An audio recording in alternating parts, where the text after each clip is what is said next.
مولاي صل وسلم دائما ابدا على حبيبك خير الخلق كلهم مولاي صل وسلم دائما ابدا على حبيبك خير الخلق كلهم درد سے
حقیقی معنوں میں ہمیں محبت نہیں، حقیقی معنوں میں عشق نہیں. جیسا کہ کل والد بزرگوار فرما رہے تھے عشق اور محبت کی کیا داستان ہوتی ہے. غالباً امام غزالی علیہ رحمۃ الرضوان نے فرمایا کہ محبت وہ ہے جس میں محبوب کو، یعنی جو محبت کر رہا ہے، محبت کرنے والے کو اپنے محبوب کا بھی خیال رہتا ہے، خود کا بھی خیال رہتا ہے. یعنی خود کا بھی خیال ہو اور اپنے محبوب کا بھی خیال ہو تو وہ محبت ہے. لیکن عشق کا الگ مسئلہ ہے. اس کا کیا مسئلہ ہے؟ اس کا مسئلہ یہ ہے کہ عشق میں صرف معشوق کا خیال رہتا ہے، خود کا خیال نہیں رہتا. عشق ایک الگ راستہ ہے. تو ہم نے سرکار کی ذات کے ساتھ وفا نہیں کی. سرکار سے جس طرح ہمیں وفا کرنی تھی ہم وفا کر نہیں سکے. لیکن سرکار کی ذات ایک ایسی ذات ہے، ہمارے بے وفائی کے باوجود بھی وہ ذات ہم پر نوازش رکھتی ہے، وہ ذات ہم پر کرم فرماتی رہتی ہے. تو اس شعر میں شاعر نے کیا کو کہا ہے، ایک غم ہے کہ غمِ کچھ بھی نہیں پاس وفا، ایک غم ہے کہ غمِ کچھ بھی نہیں پاس وفا، ایک وہ ہے جو کرم ہم پہ کیے جاتے ہیں، ایک وہ ہے جو کرم ہم پہ کیے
طرح درد بھرا کلام شاعر نے لکھا جس میں بندے کو فنا ہونے کو جی چاہتا ہے سرکار کی محبت میں، لیکن حد درجہ عشق کا اظہار یہاں پر ہو گیا کہ شاعر نے تخلص بھی اپنا، مکے میں تمام شاعر جو اپنا تخلص لکھتے ہیں اس میں بھی شاعر نے اپنا تخلص فنا کہا.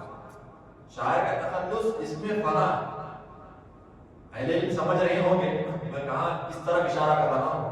بہرکہ کہ آخری شعر ہے، اس میں آپ اس بات کا اندازہ لگائیے کہ جنگ یرموک ہے، سرکار یعنی 15 ہجری کو جنگ ہوئی تھی. جنگ یرموک 15 ہجری کو جنگ ہوئی جس کے تعلق سے سرکار نے بشارتیں کی تھی. جنگ یرموک ہے، جنگ یرموک میں سامنے جو ہے عیسائیوں کا 8 لاکھ کا لشکر، 8 لاکھ کا لشکر ہے، اور یہاں پر صحابہ کرام کچھ ہیں. پہلے دن 15 دن جنگ چلی تھی، 15ویں دن صحابہ کرام کو فتح ہوئی تھی. پہلے دن جب آپ نے بڑے مرد مجاہد کا نام سنا ہوگا جن کا نام زمانے میں خالد بن ولید کے نام سے یاد کیا ہے، جن کو سرکار نے سیف اللہ کا لقب دیا. جب پہلی جنگ تھی 8000 کا لشکر ہے، 8000 میں پہلے دن اس نے اپوزٹ پارٹی نے 60000 کو جنگ میں بھیجا، میدان میں بھیجا لڑنے کے لیے. تو خالد بن ولید حضرت ابو عبیدہ جو اس لشکر کے سپہ سالار تھے ان کے پاس آنے کے بعد کہتے ہیں اے امیر میں جنگ میں جانا چاہتا ہوں. تو خالد بن ولید کو حضرت عبیدہ نے فرمایا کہ اچھی بات ہے تم جا سکتے ہو، بتاؤ کتنے لوگوں کو لے کر جاؤ گے. تو خالد بن ولید کہتے ہیں کہ میں صرف 30 لوگوں کو لے کر جاؤں. سامنے 60000 کا لشکر اور خالد بن ولید کہتے ہیں کہ میں صرف 30 لوگوں کو لے کر جاؤں گا. حضرت ابو عبیدہ کہنے لگے اے خالد کیا بات ہے، تم کیا کہہ رہے ہو، 60000 کا لشکر اور تم صرف 30 لوگوں کو لے کر جا رہے ہو. تو خالد بن ولید کہتے ہیں اے میرے امیر، اے میرے سردار، وہ بظاہر 60,000 ہیں، بظاہر 8 لاکھ ہیں، لیکن ان کے دل مردہ ہیں، اور ہم بظاہر کم ہیں لیکن ہمارے دل زندہ ہیں، اس لیے کہ ہمارے دلوں میں آقا کی محبت اجاگر ہے. ہم جس رسول سے محبت کرتے ہیں وہ رسول کی زندہ، اور اس رسول کی محبت جس دل میں ہو وہ دل بھی زندہ. اس لیے تو اعلیٰ حضرت نے کہا تھا کہ تو زندہ ہے واللہ، تو زندہ ہے واللہ، میرے جشن عالم سے چھپ جانے والا. بڑی جنگ تھی، انشاءاللہ کبھی کسی موقع سے بیان کرنے کی سعادت حاصل کروں گا. ابو عبیدہ نے ضد فرما کر مزید 30 لوگوں کو، یعنی 60 لوگ 60,000 سے لڑنے کے لیے گئے. جب پورا دن جنگ چلی، جنگ چلنے کے بعد کیا ہوا، رزلٹ کیا آیا، صرف 60 لوگوں میں 5000 شہید ہوئے اور باقی کے تمام واپس آ گئے. 5000 شہید ہوئے، اور وہاں پر کیا ہے 5000 لوگ شہید ہوئے اور 60,000 کا لشکر جو ہے وہاں سے دوڑ کر بھاگ گئے. 5 لوگ شہید ہوئے، باقی تمام حضرات واپس آ گئے. خالد بن ولید اور ان کے ہمراہ، اور تمام ڈر کر کے بھاگ گئے. بہرحال کئی دن جنگ چلی، 15ویں دن مسلمانوں کو فتح ہوئی. سرکار خالد بن ولید کا فرمان یہی تھا، اور وہ یہ فرماتے تھے کہ سرکار کے منہ مبارک حضرت خالد بن ولید نے اپنی ٹوپی میں سی دیے تھے. جب اسی جنگ میں، ایک جنگ میں جب آپ ایک بڑے عدمے سے لڑ رہے تھے تو ٹوپی گر گئی، تو آپ چلانے لگے کوئی ہے آؤ میں ٹوپی کو اٹھاؤ، ٹوپی کو اٹھاؤ. جنگ چھوڑ دی، جنگ رک گئی ٹوپی کی وجہ سے. تب بعد میں پوچھا گیا اے خالد بن ولید کیا بات ہے، آپ جنگ کو رکا دیے ٹوپی کے لیے؟